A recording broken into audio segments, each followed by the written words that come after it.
அனைவருக்கும் வணக்கம். உங்கள் திருப்பூர் காளீஸ்வரி பேசுகிறேங்க. நம்ம இப்போ இந்த வீடியோவில் பார்க்க போகிறது 12 ராசிகளுக்கு உண்டான தின பலன்கள். புதன்கிழமை பார்க்கலாங்க.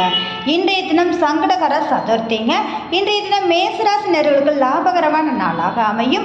மிதுன ராசி நேயர்களுக்கு இன்றைய தினம் மதிப்பு மரியாதை கௌரவம் கூடும். மிதுன ராசிக்கு பயணம் மேற்கொள்ளக்கூடிய நாளாகவும் யோகத்தை அள்ளித்தரக்கூடிய நாளாக அமையும். கடக ராசிக்கு எதிர்பாராத லாபத்தையும் யோகத்தையும் சந்திப்பீர்கள். சற்று நிதானமாக செயல்படுங்கள்.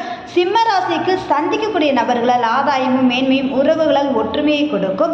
கன்னி ராசிக்கு வேலைப்பளு அதிகரிக்கும். பொருளாதார ஆதாயம் உண்டு. துலாம் ராசி நேயர்களுக்கு மன நிறைவான நாளாக இருக்கும். குலதெய்வ அனுகிரகம் பரிபூர்ணமாக உண்டு. விருச்சிக ராசி நேயர்களுக்கு நீண்ட நாள் ஆசைகள் நிறைவேறுவதோடு பொருளாதார ஆதாயத்தை மேன்மையும் சந்திப்பீர்கள். தனுசு ராசி நேயர்களுக்கு எதிர்பார்த்த காரியம் கைகூடும். எடுத்த காரியத்தை சிறப்பாக முடிப்பீர்கள். மகர ராசிக்கு இரட்டிப்பான தன வருவாய் உண்டான நாளாக அமையும். உங்கள் பேச்சில் கவனம் தேவை. மீனராசி நேயர்களுக்கு சுப